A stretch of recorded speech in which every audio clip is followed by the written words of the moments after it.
Olá, tudo bem? Sejam bem-vindos a mais uma aula do terceiro Congresso Internacional de Tecnologia na Educação.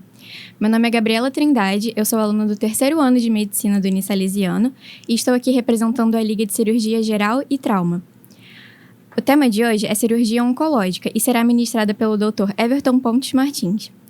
Ele é coordenador da residência de cirurgia geral da Santa Casa de Araçatuba, é professor do curso de medicina do Unisalesiano, cirurgião de cabeça e pescoço e cirurgião oncológico. Se formou no Hospital do Câncer de São Paulo, AC Camargo, e tem doutorado na USP de São Paulo. Ao meu lado também está o acadêmico João Pedro Queiroz, do 5º ano de medicina, e também temos a participação do Dr. Poleto, coordenador do curso de medicina. Desde já eu gostaria de agradecer a coordenação da instituição, o professor André Padeirondi, e agradecer também o nosso palestrante de hoje, o professor Everton, para vir aqui nos ensinar um pouco sobre a cirurgia oncológica. Muito obrigado, Everton. Eu que agradeço a oportunidade de estar aqui com vocês, é uma grande honra. E o tema que a gente vai conversar um pouquinho sobre é exatamente uma das especialidades médicas, às vezes não muito compreendida pelos próprios colegas, porque é uma especialidade relativamente nova no Brasil. Inclusive, recentemente foi reconhecido realmente a cirurgia oncológica como uma especialidade médica, objetivamente falando. E a gente então vai tecer aqui alguns comentários sobre a especialização, o que realmente o cirurgião oncológico faz no seu dia a dia, na sua prática diária. A oncologia é uma especialidade, como todos sabem, né, que se dedica ao estudo e tratamento das neoplasias, incluindo sua etiologia e desenvolvimento. A palavra, como também é conhecimento comum de todos, onco significa tumor maligno e logia, ciência e especialização. O câncer, na verdade, não é uma única doença. E o câncer engloba mais de 200 tipos diferentes de doenças, com comportamentos distintos, causas próprias, uma história individual, e por isso o tratamento muitas vezes é complexo no sentido de você entender a doença como um todo e saber tratá-la de forma bem objetiva e definida. Como se origina o câncer de uma forma geral, né? O nosso organismo é composto por trilhões de células e essas células vivem em equilíbrio, em harmonia, na sua grande maioria das vezes, né? Essas células contêm DNA e se a gente tem alguma alteração no DNA das células, isso leva a mutações gênicas que vão acabar originando, né, a doença conhecida como câncer. Essas células do nosso organismo que vivem em harmonia, elas se replicam constantemente. Nós temos fatores reguladores dessa replicação, alguns favorecendo, outros impedindo, para que essas células vivam, então, como eu falei, em harmonia. E esses são alguns dos genes, né, supressores de tumor e oncogenes conhecidos e que levam a esse equilíbrio.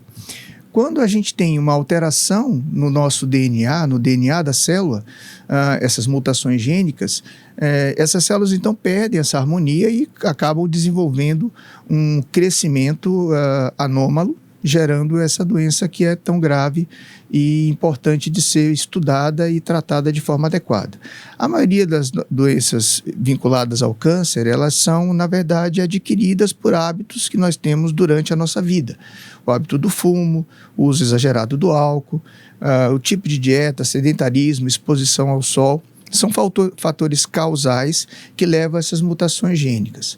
Uma minoria delas, cerca de 10%, são hereditárias, ou seja, nós já nascemos com esse gene com uma alteração proveniente de alterações que já estavam presentes nos nossos antecedentes, né? E quando a gente, então, se expõe a esses fatores de risco, a gente aumenta em 60% a probabilidade de desenvolver essa doença durante a nossa vida. O câncer, qual que é a importância dele? Ele hoje é a segunda causa de morte no mundo. Nós temos aí alguns dados que vocês podem ver, né, da quantidade de casos novos que nós tivemos em 2020 de câncer de diversas etiologias e em 2020 também houve, né, 10 milhões de mortes vinculadas a essa doença, sendo pulmão, tumor coloretal, tumor hepático, estômago e mama os principais causadores desses óbitos. No Brasil, estima-se que nós teremos, entre 2023 e 2025, mais de 700 mil casos novos de câncer, e a grande maioria deles na nossa região, na região sul e sudeste. Os mais incidentes, como já se sabe, é pele, não melanoma, mama vem em segundo lugar, próstata, coloretal, pulmão, e estômago. Distribuindo esses tumores entre homens e mulheres em 2023, há uma estimativa de que, no caso dos homens, o tumor, tirando aí os tumores de pele, né, não melanoma, que são os mais frequentes em ambos os sexos, o tumor de próstata é o principal, né, nós teremos mais de 70 mil casos novos, seguido por cólon e reto, pulmão, estômago, cavidade oral, e nas mulheres, o principal deles é o tumor de mama, seguido dos tumores coloretais, tumores de colo de útero, também pulmão, tireoide, estômago, como vocês podem ver nesse gráfico do INCA. Então, esse aumento do número de casos da doença oncológica faz com que seja muito importante para a nossa sociedade saber tratar bem esses doentes. Isso tem um grande impacto, inclusive na nossa economia e na saúde de uma forma geral. Por que é que o número de câncer vem, teoricamente, aumentando com o passar do tempo?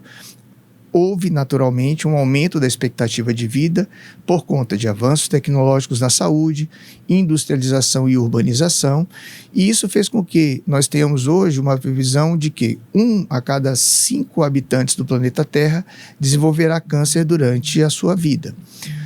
E como que é feito esse tratamento?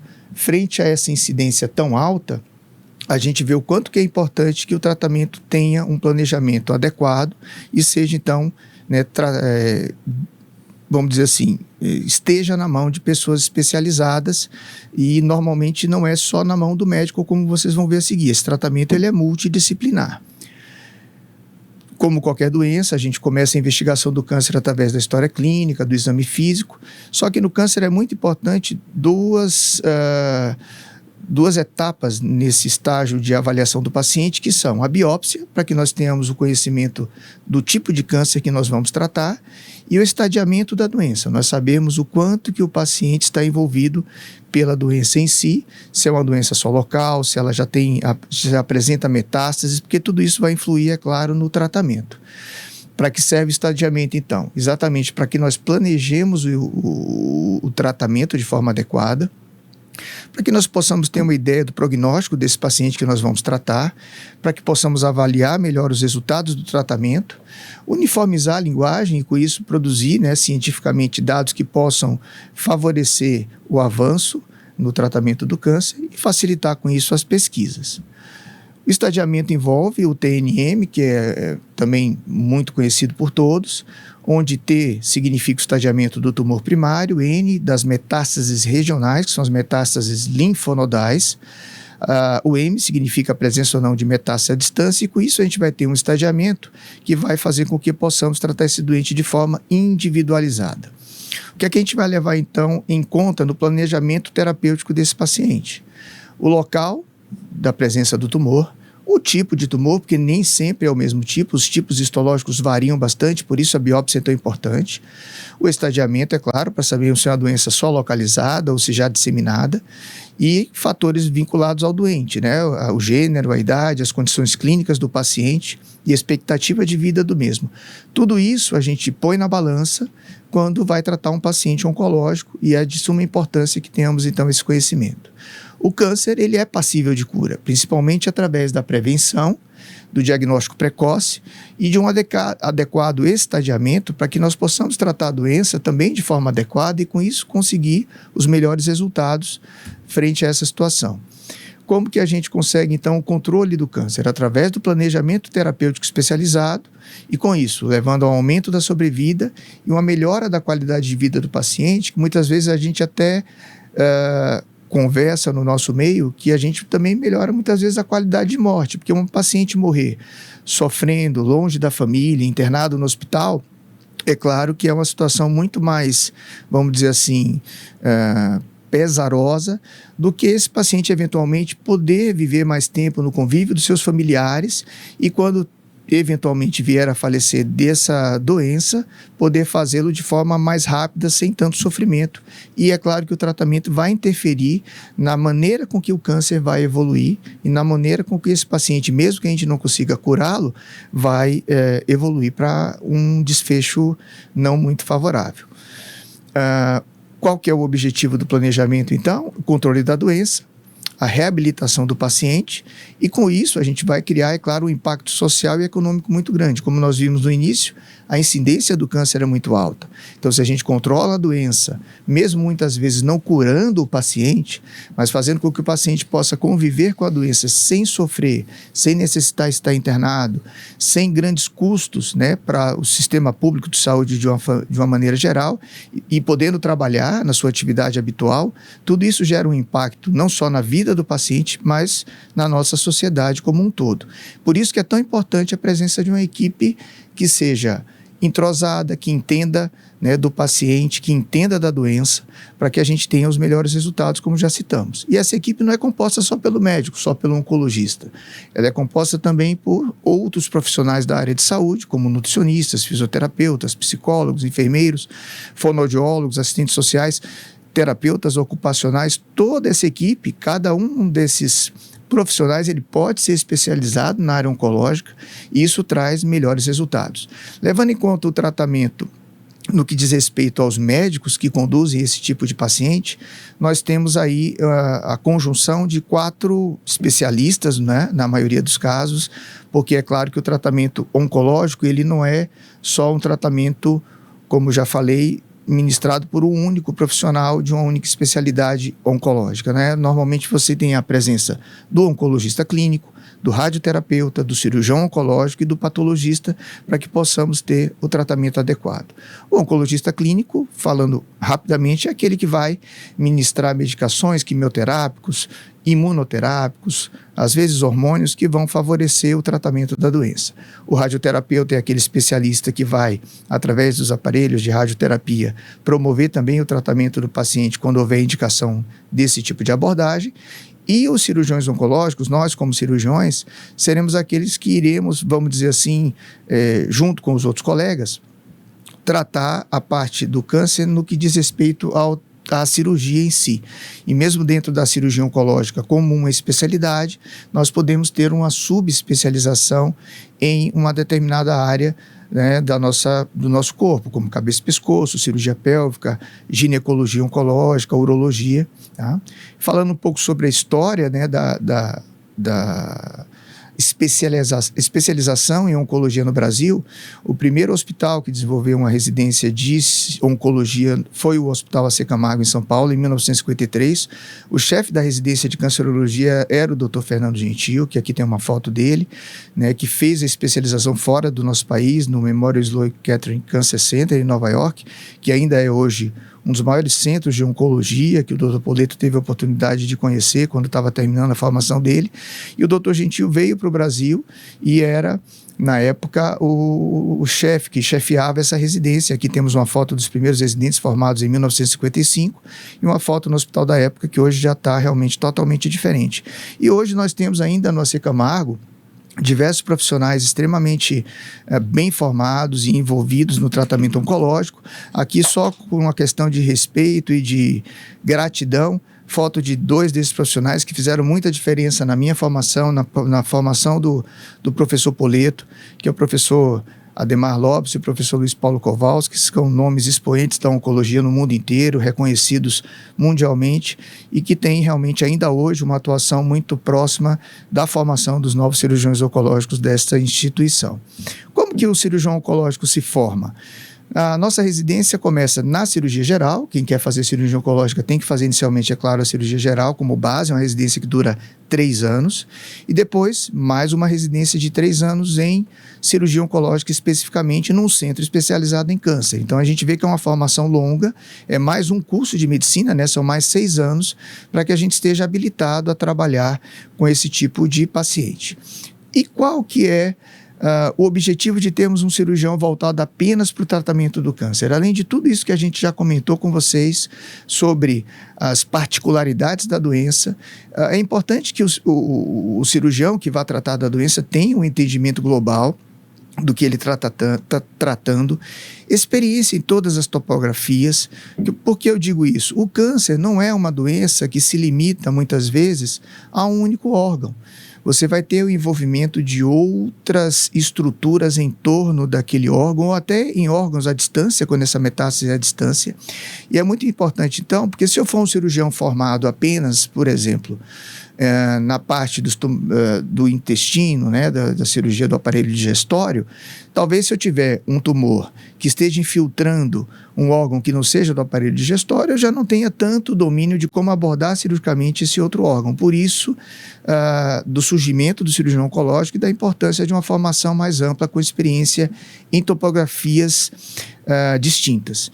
E nós mesmo dentro da cirurgia oncológica, como já comentei, podemos ter uma subespecialização em uma área específica, mas esse conhecimento global que todos nós temos durante a nossa formação vai auxiliar em muito a decisão que nós vamos tomar muitas vezes para o tratamento do paciente. Então, o cirurgião oncológico existe porque o câncer ele não respeita as divisões anatômicas por aparelhos ou sistemas, né? Você muitas vezes tem um tumor de útero, por exemplo, que está infiltrando o reto, que está infiltrando a bexiga.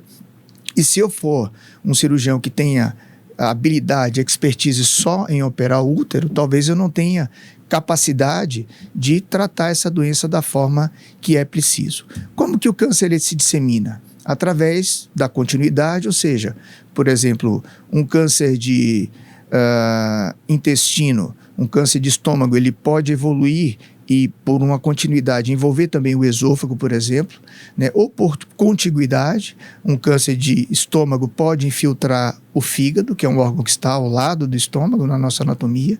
Ele pode se disseminar pela via linfática, pela via hematogênica, através do peritônio da pleura, que a gente chama celâmica, ou por implantes que nós mesmos, durante a cirurgia, por exemplo, ou através de um exame de punção em algumas situações, podemos disseminar essa doença através de algumas condutas invasivas.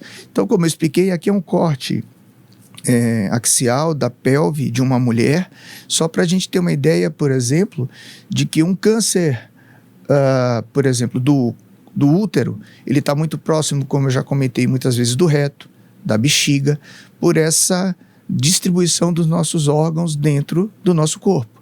Então é muito importante que a gente tenha, como cirurgião, habilidade e experiência em manipular muitas vezes o órgão que não é aquele local de topografia inicial da doença. Aqui é só uma foto até que eu considero histórica, não sei se o professor Poleto vai lembrar. Claro. Essa é uma paciente que, no primeiro ano após a residência, eu morei em Campo Mourão, uma cidade no Paraná, e essa foi uma das primeiras pacientes que me procurou, um tumor de colo de útero, como a gente vê aí nessa tomografia, exatamente infiltrando a bexiga, que é esse órgão mais anterior, esbranquiçado pelo contraste, e com essa bolha preta ali, que é uma bolha de ar, demonstrando que o tumor estava infiltrando e perfurando essa bexiga e também acometendo o reto.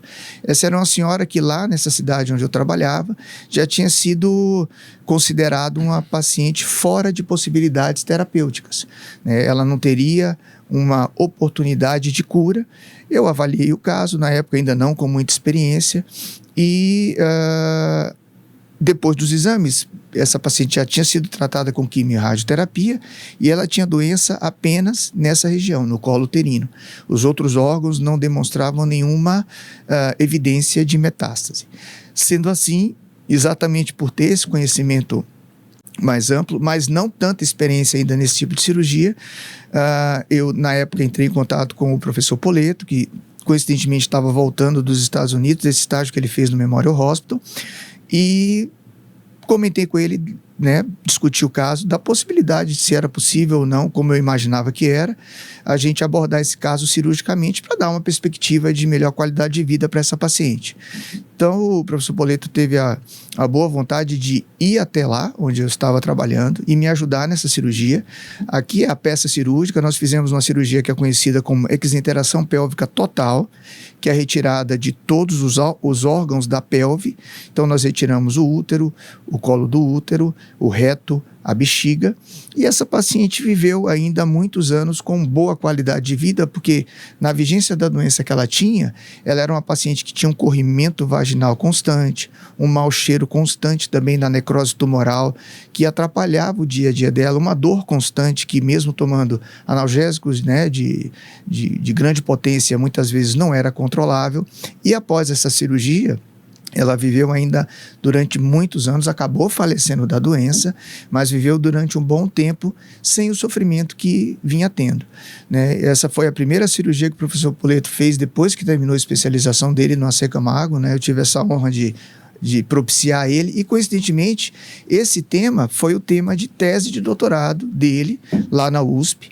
Então, até como homenagem a essa cirurgia e a essa oportunidade que nós tivemos, ele colocou a foto que a gente tinha mostrado anteriormente para vocês na capa da tese de doutorado dele, que foi sobre exenteração pélvica, que eu mesmo tendo passado já, antes de ir para o AC Camargo, fazer cirurgia oncológica, na minha época eram só 2 anos de cirurgia geral e mais 1 ano de cirurgia do aparelho digestivo, que eu tive a oportunidade de passar em São José do Rio Preto, no hospital de base. Eu nunca tinha ouvido falar dessa cirurgia.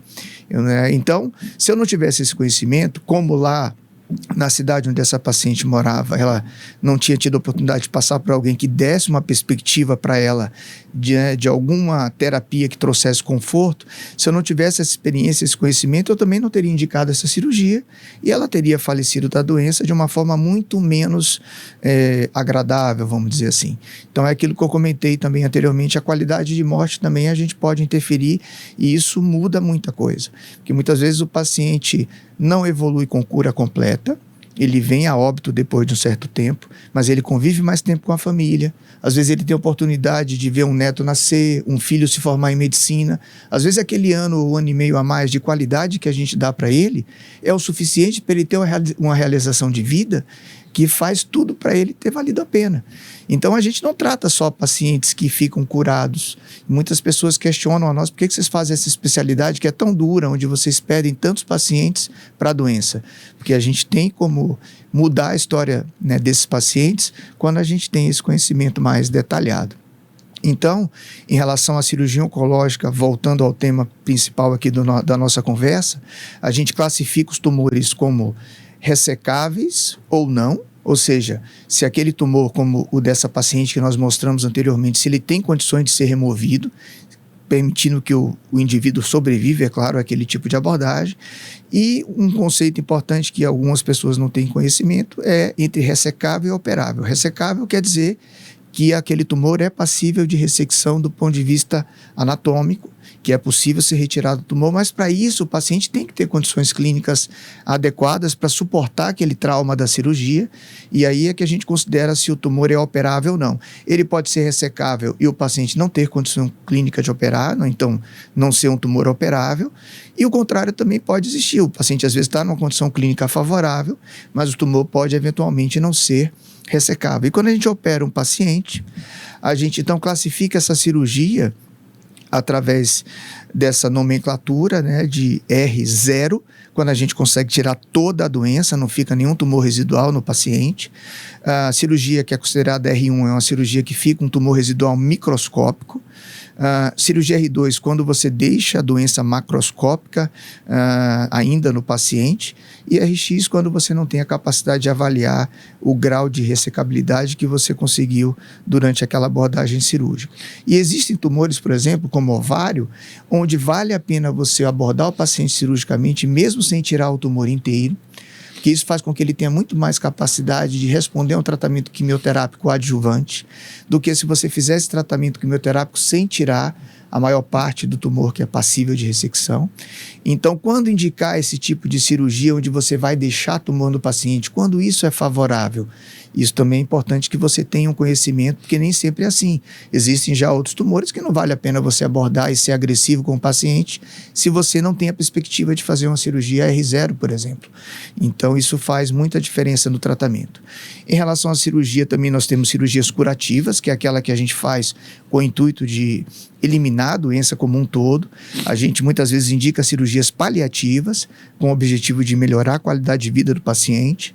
E cirurgias preventivas, que são cirurgias em pacientes que já têm uma condição que faz com que nós tenhamos certeza quase absoluta que ele vai desenvolver uma doença maligna, e com isso você faz a cirurgia antes do paciente ter a doença neoplásica em si, como nesses casos que eu citei aqui, quando se faz colectomia, por exemplo, por polipose adenomatosa familiar, ou mastectomia e ovarectomia em pacientes com mutação do gene BRCA, que já são situações onde a gente sabe que esse paciente tem, né, uma chance de desenvolver a doença tão alta que vale a pena você fazer a cirurgia antes da presença da mesma.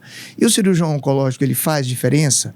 Faz, e isso está provado do ponto de vista científico, né? Nós temos vários estudos já bem conduzidos em que você tem o paciente avaliado, por exemplo, numa instituição especializada em câncer, e que você consegue, com essa avaliação, mudar a perspectiva de vida desses pacientes, como nesse estudo, por exemplo, onde alguns pacientes que já tinham passado por serviços não especializados foram, então, tirar uma dúvida, pegar uma segunda opinião num serviço especializado em cirurgia oncológica, e quando se comparou os dois atendimentos, a opinião do especialista foi quase metade das vezes diferente da opinião que ele tinha tido antes sobre aquele tratamento que ele deveria ser submetido. E em 31% das vezes, essa mudança de opinião teve uma implicação prognóstica na qualidade de vida desse paciente. Aqui um outro estudo mais recente, de 2006, também prospectivo, bem conduzido, com o mesmo formato, comparando esses dois atendimentos. E nesse caso, a opinião foi diferente em 1/3 dos casos, e isso teve uma implicação um pouco menor, mas também ainda teve uma implicação no prognóstico dos pacientes. Então, é muito importante, na maioria das vezes, se você tiver a oportunidade de passar pelo especialista, porque é natural que a gente procure o especialista para tudo que a gente faz. Hoje em dia, a gente tem especialista em diversas áreas, não só na área médica, como também em outras profissões.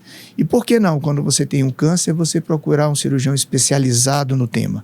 Pode ter certeza que isso, como eu mostrei com esses números, faz muita diferença.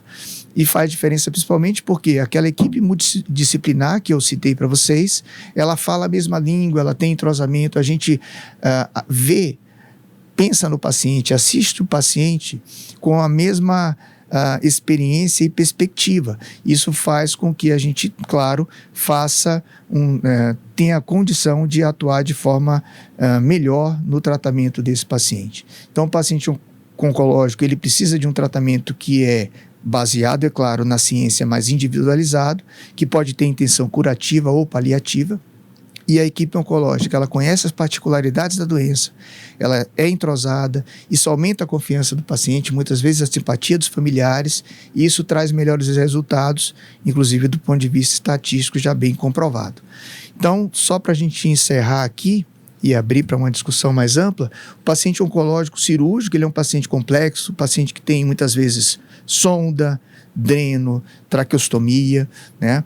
E essas cirurgias, elas são amplas, muitas vezes não até conhecidas por profissionais de outras especialidades, mas são bem importantes. Aqui só situações que o Dr. Poleto, inclusive, me ajudou na maioria dessas cirurgias, e são as cirurgias já realizadas aqui em Araçatuba. Esse é o paciente com um tumor de boca, como vocês podem ver, que era, na verdade, um tumor da mucosa jugal, da bochecha, que já ulcerava para a pele. Então, essa é a menor parte do tumor.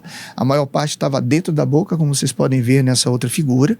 E a gente, então, fez uma ressecção ampla dessa lesão, com o esvaziamento cervical, que faz parte do tratamento nesse caso, porque esse paciente tinha metástases no pescoço já identificáveis, né, durante o estadiamento, né, e aqui a reconstrução, melhor dizendo, aqui ainda o leito cirúrgico após a ressecção da peça, que envolveu um pouco da mandíbula, do seio maxilar, para que a gente tenha uma margem, né, ampla de ressecção, e aqui a reconstrução através de um retalho miocutâneo do peitoral. Então, o cirurgião oncológico, ele tem a oportunidade de atuar nas mais diversas áreas. Aqui é um paciente que a gente operou também em conjunto, tumor hepático do lobo direito do fígado, como está visualizado aqui na tomografia. Aqui o tumor já após a incisão cirúrgica, né, do lobo direito, essa área mais abaulada do fígado. E aqui o fígado já delimitado após a dissecção do seu pedículo, onde a gente vê uma área mais clara na parte superior da figura, que é o fígado viável, o fígado que vai ficar, e o fígado doente aqui na região mais inferior da foto, já delimitado pela ligadura dos vasos que eram responsáveis, né, pela irrigação desse lado do fígado. Aqui após a ressecção, né, o fígado que ficou, o pedaço que ficou. Então esse paciente foi submetido a uma hepatectomia direita, ali atrás a veia cava, as estruturas, né, do hilo hepático bem dissecadas, aqui a peça cirúrgica depois da ressecção, com uma margem ampla ali do lado direito da foto, né, de tecido normal, para que a gente possa dar uma perspectiva de cura para esse paciente. Aqui um outro paciente com tumor de retroperitônio, veja o abaulamento desse abdômen, nessa foto dá para ter uma ideia. Esse era um paciente que também tinha sido tido como um paciente sem indicação cirúrgica e que a gente teve a oportunidade de operar aqui na Santa Casa. Vocês veem aqui o volume dessa massa tumoral que englobava o rim direito, o rim esquerdo do paciente. Foi necessário fazer inclusive uma incisão não só mediana, mas também transversa lateral para que a gente pudesse abordar esse tumor. E aqui a gente pode ter na foto uma ideia do volume tumoral ali com o bisturi, para ter uma ideia do quanto que esse tumor realmente implicava na qualidade de vida desse paciente. Aqui é um tumor que o Dr. Poleto operou, eu ajudei ele, um tumor de útero. A gente vê na parte superior aqui o corpo uterino e essa parte mais inferior, que é o colo do útero, que deveria ser muito menor do que o corpo do útero, nesse caso muito maior pela presença do tumor. Aqui uma foto das margens na vagina, demonstrando que o tumor foi ressecado de forma adequada. Essa não é uma cirurgia que é comum de ser feita com essa amplitude, mas nesses casos é a cirurgia indicada. Aqui um outro caso do Dr. Poleto, um tumor de vagina, de introito vaginal, numa moça jovem, como vocês podem ter ideia pela foto. Você imagina o quanto que a qualidade de vida dessa moça não era muito favorável antes do tratamento, né? Aqui mais uma foto da lesão, e aqui após a ressecção da peça foi feita uma exenteração pélvica também, a retirada da vagina, da bexiga, ali em cima aquela pinça que está adentrando ali um orifício, aquilo é a uretra, aqui atrás o ânus, né? E aqui depois da ressecção, o fechamento de todo o períneo. É claro que a qualidade de vida da pessoa melhora muito, apesar da implicação psicológica que esse tipo de cirurgia causa, principalmente numa paciente jovem. Então, por isso que é muito importante que a gente tenha uma equipe não só de médicos, mas também de psicólogos, enfermeiros, terapeutas que possam nos ajudar a fazer com que esse esforço venha a trazer realmente melhora de qualidade de vida para o paciente. Aqui, um tumor de pele, que é o mais comum, como a gente viu no início da explanação, né, o mais frequente, mas que pode tomar essas amplitudes grandes, porque o paciente muitas vezes não tem acesso ao tratamento da forma tão rápida quanto deveria. Aqui uma margem da cirurgia e vocês veem que foi preciso tirar um pedacinho também da calota craniana, que já estava infiltrada pelo tumor, né? Então aqui mais um detalhe aí após a ressecção da peça, já da rotação dos retalhos que a gente usou um retalho do couro cabeludo e um enxerto da região inguinal, aqui a área doadora, e ali a pele que foi tirada da região inguinal para cobrir aquela área, e para esse paciente ter então, depois de algumas semanas, uma aparência muito melhor, uma qualidade de vida muito melhor, mesmo com uma cirurgia tão ampla. Mas nem sempre a gente precisa fazer uma cirurgia tão radical como uma mastectomia como essa, que às vezes ainda é necessária. Mas com o avanço da medicina, muitas vezes você consegue fazer cirurgias mais conservadoras e com a mesma perspectiva de cura. E isso é claro que é uma busca constante de todos nós. Então, para que você se transforme, caso seja uma área de interesse realmente num cirurgião capaz de tratar câncer de forma adequada, é preciso que você, né, estude, tenha a oportunidade de compartilhar da experiência de grandes centros, como aqui em São Paulo nós temos o Hospital do Câncer, o AC Camargo Cancer Center, no Rio de Janeiro o INCA, e também no restante do Brasil vários hospitais já especializados no tema, ou mesmo fora do Brasil, como essas duas instituições americanas tão famosas, para que você possa se transformar num cirurgião que saiba o que está fazendo e acredite no que está fazendo. Porque o que a gente vê de muitos cirurgiões que não tratam a doença no seu dia a dia, muitas vezes até é questionar o quanto que aquela agressividade vai ser realmente benéfica. E se você não tem experiência no tema, você pode se sentir desencorajado, porque são cirurgias mórbidas, muitas vezes complicam, muitas vezes o resultado não é tão bom quanto a gente gostaria, mas se tem indicação, eu tenho certeza que vale a pena, porque isso faz a diferença na vida de muitas pessoas, né? E só esse conhecimento constante, né, e acumulativo faz com que a gente, é claro, tenha mais capacidade para tratar esses pacientes e, ao mesmo tempo, a gente tenha cada vez mais dúvidas, porque o conhecimento, quando bem adquirido, ele traz cada vez mais dúvidas, questionamentos que fazem com que nós possamos avançar sempre, né? Não ficarmos deitados em cima de uma cama achando que já estamos sapientes de tudo que podemos fazer pelos nossos pacientes. Bom, é isso. Obrigado. Maravilha, pode aplaudir, não? Muito obrigado, que aula ótima. Sim, muito obrigada. Eu que agradeço mais uma vez a oportunidade. Espero que tenha dado uma visão geral do que é o cirurgião oncológico, né?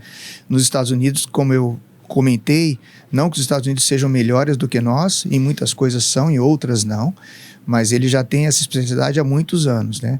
E aqui no Brasil, o professor Poleto estava comentando comigo que essa especialidade só foi reconhecida em 2017, quer dizer, né, é quase que em conjunto com o nascimento do Salesiano na medicina, é Exato. isso? É, né? Então parece que foi até o Dr. Poleto que influenciou nisso, mas na verdade vocês imaginem que, né, uma especialidade que já existe há tantos anos no mundo inteiro só foi reconhecida mesmo como especialidade no Brasil há 6 anos. Quer dizer, realmente a gente ainda tem muito que evoluir e espero que possamos ainda viver momentos bem melhores do que vivemos hoje. Certo. Muito obrigado pela aula, Dr. Everton. E eu gostaria de fazer algumas perguntas para o senhor agora, nesse momento. O senhor comentou bastante a respeito de qualidade de vidas, quando os pacientes também é muito complexo, muito difícil. Eu gostaria de saber do senhor, sabendo agora, após a aula do senhor, que a principal ferramenta para definir uma conduta no câncer é fazer o estadiamento, para o senhor, baseado nisso, você pode exemplificar clinicamente um paciente que mais o preocupa ou que mais leva a conduzir a uma cirurgia ou não? Todo paciente oncológico, a gente tem que ter esse cuidado que eu citei, né? Independente da topografia do tumor, seja um tumor de estômago, de útero, de ovário, mesmo sendo um tumor aparentemente inicial, na oncologia nós temos uma entidade conhecida como tumor primário oculto. Não sei se muitos sabem sobre esse tema, mas você pode ter um tumor que ainda não é passível de ser detectado por todos os exames que existem e que já seja capaz de produzir uma metástase. Então você pode ter um nódulo no fígado ou um nódulo no pulmão que seja metástase de um tumor, que mesmo investigando esse paciente a fundo, a gente não consiga identificar onde esse tumor iniciou.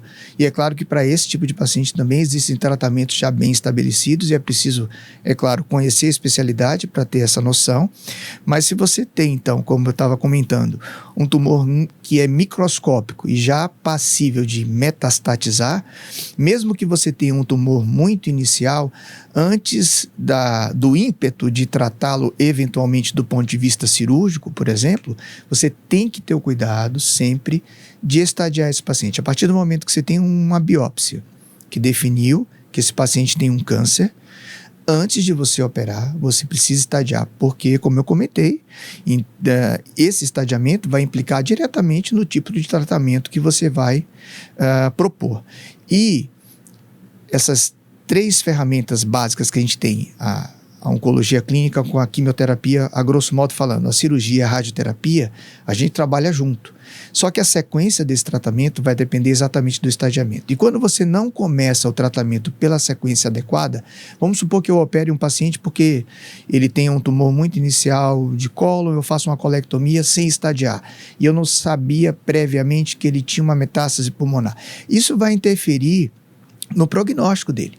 Eu posso até mantê-lo bem durante muito tempo, mas esse conhecimento prévio é extremamente importante, seja em que paciente for. Então, para exemplificar o paciente, eu posso passar para você de forma clara que são todos. Qualquer paciente que tenha um diagnóstico de câncer, mais urgente do que operar é estadiar. Às vezes o paciente fica angustiado no consultório, o Poleto vivencia isso com frequência, mas doutor, eu tenho que fazer todos esses exames ainda, não vai demorar para começar o tratamento? Eu falo, o tratamento do senhor já começou. Esses exames fazem parte do tratamento, é como se o senhor estivesse tomando um remédio, porque essa definição vai ser muito mais importante para o senhor do que eu operá-lo de imediato sem saber se realmente esse é o melhor momento. Certo, obrigado. Uma dúvida também, aproveitando essa pergunta, e na situação oposta a isso, por exemplo, baseado no estadiamento, quando a gente resolve não operar? A maioria dos tumores, quando eles já são, a gente chama sistêmicos, ou seja, ele não está limitado só ao órgão de origem e aos linfonodos referentes àquele órgão de origem, boa parte deles, sem dúvida, a chance de cura não é muito grande, porque infelizmente o diagnóstico veio no momento em que a doença já está, né, disseminada. Então, em algumas situações, porque a cirurgia ela também é um trauma, ela também tem efeitos colaterais, né, que a gente chama de morbimortalidade. Existe chance, é claro, de complicações na cirurgia que podem, inclusive, levar à morte do paciente. Então, a gente só vai ser agressivo, como naquele caso que a gente citou, da cirurgia da exenteração pélvica, quando você realmente trouxer para o paciente ou uma perspectiva de cura ou, pelo menos, uma perspectiva de melhor qualidade de vida. Então, algumas vezes, se o paciente está com muita dor, está com um sangramento tumoral que não cessa e ele precisa de, vamos dizer assim, transfusões sanguíneas frequentes, mesmo que ele tenha metástase à distância, às vezes você precisa operá-lo para tirar ele daquela situação que não faz com que ele tenha uma compatibilidade com uma qualidade de vida adequada. Tá? Mas na maioria das situações é que não tem como a gente, né, falar de uma forma abrangente, que a gente sabe que na medicina nem nunca e nem sempre, mas na maioria das vezes que a cirurgia já disseminou por outros órgãos, a cirurgia deixa de ter aí um peso tão grande no tratamento. Ela virá para trazer às vezes um pouco de melhora na qualidade de vida, para tirar o paciente de uma situação de sangramento, de dor, ou numa urgência, se você tem um tumor que a princípio você não operou, um tumor intestinal, de reto, por exemplo, que você não operou porque já tinha metástase, e o paciente é um paciente idoso, que não vai se beneficiar da cirurgia, que está vivendo bem com aquele tumor, mas se mesmo tratando de uma forma alternativa que não foi a cirúrgica, esse paciente evoluir com uma obstrução desse tumor, o tumor cresceu e obstruiu o intestino, ou perfurou, o tumor ulcerou ali, né, a parede intestinal e causou uma perfuração, você muitas vezes vai ter que operar esse paciente, mesmo ele não tendo uma perspectiva de cura, para tirar ele de uma situação de urgência. Obrigada. Doutor, mais uma pergunta. No cenário atual em que a gente vive, com a telemedicina, com a robótica, sabendo que a cirurgia ela está incluída também nesse futuro, em que ponto você enxerga os avanços tecnológicos favorecem as cirurgias oncológicas nos dias de hoje? Sem dúvida, de forma significativa, né? A cirurgia oncológica mudou muito, como eu citei também no finzinho da explanação. Muitas cirurgias que a gente fazia antigamente, hoje são muito menores, menos agressivas e que trazem uma chance de cura tão grande quanto quando a gente fazia cirurgias maiores. E também a cirurgia minimamente invasiva, você citou a cirurgia robótica ou a cirurgia videolaparoscópica, ela é menos agressiva para o organismo como um todo. A resposta metabólica ao trauma diminui muito, então as chances de complicação, você expande muito a capacidade do paciente resistir ao trauma cirúrgico, com o que se tem demonstrado hoje, os mesmos resultados e alternativas. É claro que no nosso Brasil talvez isso demore um pouco mais, por condições econômicas, né? Hoje muitas vezes a gente ainda não tem, por exemplo, uma laparoscopia para operar um paciente do SUS, uma colelitíase pelo SUS, você muitas vezes ainda faz pelo método que se fazia quando eu comecei a estudar medicina, já existia a laparoscopia, quanto mais agora, já depois de 30 anos, mas sem dúvida esses avanços vão trazer uma perspectiva de melhor qualidade do tratamento cirúrgico também para esse paciente. Certo. E só mais uma pergunta, doutor. A respeito que o senhor comentou de cirurgias paliativas, envolvendo os familiares, né, de um paciente que precisa ser submetido a uma cirurgia oncológica. Como que funciona a relação do senhor e com os familiares desse paciente em, às vezes, aceitar o prognóstico e a evolução da doença do paciente? Eu acho que uma das poucas vantagens do Brasil de ser cirurgião oncológico é que, assim, quando o paciente nos procura, os familiares, normalmente é porque eles já imaginam, ou já tem até um diagnóstico, já sabem que estão, né, com um familiar com câncer. Diferente talvez de uma outra especialidade onde a gente faz o diagnóstico, às vezes você dá essa primeira notícia, é algo um pouco complexo, porque você, por mais que conheça pacientes familiares, você não tem assim, né, um conhecimento tão grande do quanto que isso vai impactar, mas a gente sempre é o mais honesto possível, porque não adianta tentar enganar. Então a gente, o senhor tem um tumorzinho, uma feridinha, são termos que normalmente eu não uso no dia a dia. Claro, vou falar de forma clara o que está acontecendo. É claro que os pacientes também, muitas vezes o familiar pede para a gente não falar para o paciente que o paciente está com câncer, porque eles, desconhecendo o paciente, imaginam que isso não vai ser algo que trará, né, vantagem, e a gente respeita essa decisão da família, muitas vezes. Às vezes a família entra antes na consulta, doutor, ele não sabe que tem câncer e a gente não quer que ele saiba. Bom, então é claro, o paciente é o nosso principal fator ali de raciocínio, de cuidado, mas a gente tem que respeitar porque a família faz parte, né, de tudo isso. E depois, com o tempo, porque é muito difícil hoje uma pessoa, por menos esclarecimento que tenha, hoje o mundo, essa globalização, a paciente vai fazer uma quimioterapia, uma radioterapia, ele imaginar que ele não tem um câncer, não é algo tão comum. Então, a maioria dos pacientes sabe, mas não quer saber. Às vezes eles não gostam de falar nem a palavra, a gente não quer que o senhor fale que é câncer, e quando eles falam, doutor, nem quero falar a palavra, eu sei que eu tenho essa doença, mas não vou dizer a palavra. Então ainda tem muito preconceito, até por falta de um conhecimento de que hoje em dia, se você procura um serviço especializado em câncer, que antigamente, inclusive, os hospitais não chamavam hospital do câncer, porque isso pode assustar, né? Tinha um nome e outro, né? Hospital São Lucas, mas hoje, se vocês verem e avaliarem, isso foi uma mudança de perfil, porque a ideia é mostrar que ali a gente é especializado em câncer, né? Para que traga mais segurança, e com isso o paciente, é claro, a parte psicológica é tão importante quanto o tratamento em si. O paciente tem que aceitar, a família também tem que aceitar, a gente não opera alguém sem que ele permita, a gente explica com a linguagem o mais simples possível as possíveis complicações, né, as consequências daquela cirurgia, né, como essas cirurgias, por exemplo, pélvicas, que você tira o reto, tira a vagina, tira a bexiga, então que você vai ficar com uma colostomia, uma derivação urinária, o xixi vai ficar saindo numa bolsinha na barriga. A gente fala claramente esses termos,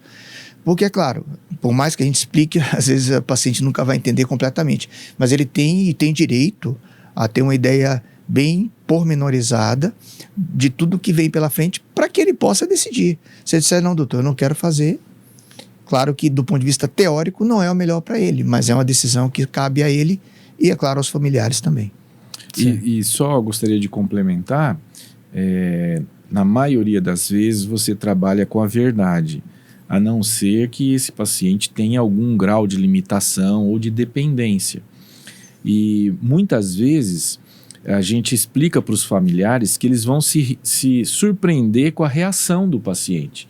Porque o paciente, ele já sabe, como o professor Everton já explicou, ele já sabe.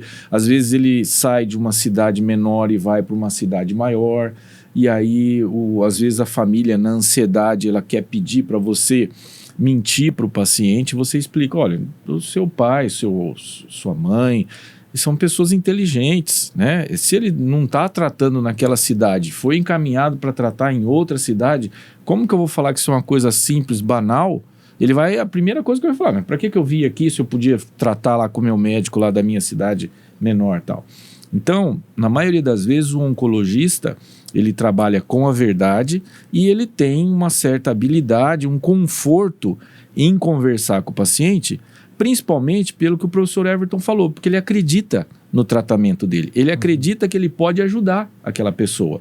Então, às vezes, como o professor Everton falou também num dos slides, às vezes aquele 2 anos a mais, aquele 3 anos a mais, aqueles 6 anos a mais que você proporcionou para o paciente, foi suficiente para ele fechar os pontos da vida dele, foi suficiente para ele fazer as pazes, para ele realizar algum desejo. Então, a gente tem inúmeros exemplos, né, de pessoas que precisavam daquele tempo. E esse tempo não é pequeno.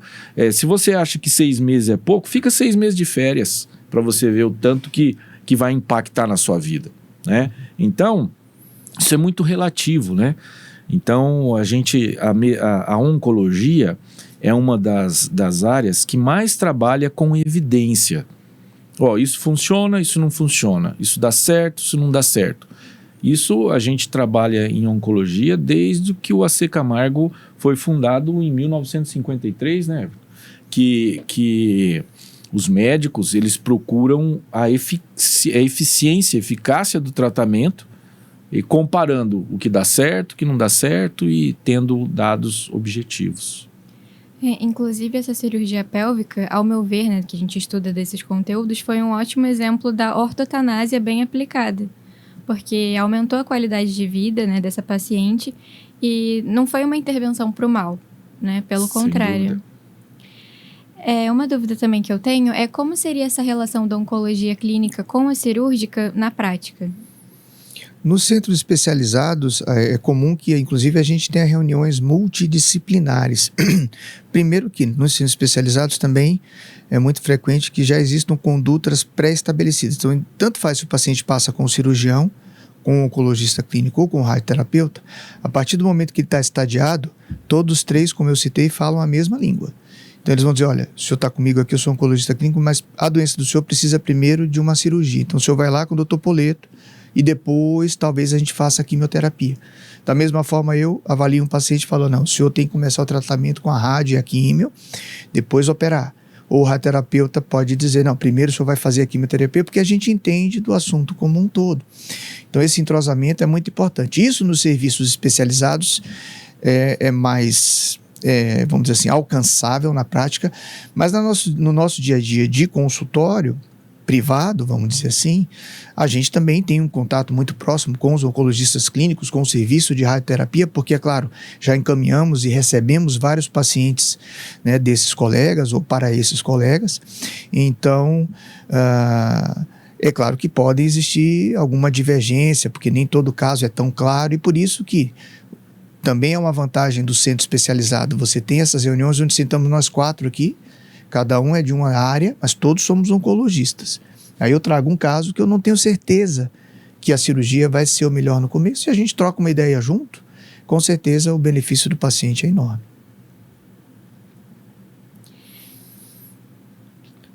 Eu acho que ficou muito claro os pontos que o doutor abordou na aula. Eu gostaria de fazer só uma última pergunta. O senhor comentou a respeito da questão dos novos casos, que tende a aumentar até 2025, aproximadamente 704 mil novos casos. E o senhor acha que hoje no Brasil a gente tem um suporte para todos esses novos casos? Todo mundo está bem amparado com a cirurgia oncológica? Bom, eu não sou o gestor da saúde, mas eu, assim... É até triste um pouco falar, mas não desanimando a ninguém, nós não temos ainda uma saúde tão bem estruturada quanto poderíamos, e isso impacta não só no câncer, mas no paciente hipertenso, no paciente diabético. A gente que trabalha em pronto-socorro público, que trabalha com o SUS, a gente sabe que os recursos ainda não são aqueles, né, na sua amplitude necessários para que a gente possa prestar a melhor assistência. Estou sendo honesto, mas isso não desanima, muito pelo contrário, é um desafio maior para nós. Então, eu espero que no futuro próximo a gente possa ter sempre, né, melhores condições de trabalho, de remuneração, né, porque tudo isso implica na qualidade do que a gente faz, né? Mas a perspectiva realmente tem que ser, e esses dados eles servem exatamente para que, né, os gestores, os políticos, as autoridades, sabendo da importância epidemiológica desse tema, possam planejar melhor o nosso futuro próximo, né? E que a gente possa cada vez mais expandir essa assistência, porque isso tem um impacto econômico gigante. Não é só tratar o doente que é caro, tratar o doente é barato. Caro é esse paciente vir a óbito ainda jovem, ou ficar com uma sequela que o impeça de exercer sua atividade, né? Que deixa uma família sem o seu, vamos dizer assim, principal provedor, e essa família mude de status econômico da noite para o dia, porque quem trazia dinheiro ali para o dia a dia ficou doente. Isso causa um impacto em toda a sociedade, não só no paciente com câncer. Por isso que é tão importante essa melhor gestão dos recursos. Obrigado, doutor. Muito obrigada, doutor, pela apresentação, e ao doutor Poleto também pela contribuição. Eu agradeço os acadêmicos aqui do curso de medicina, agradeço o professor Everton pela disponibilidade, pela aula. Muito obrigado a todos.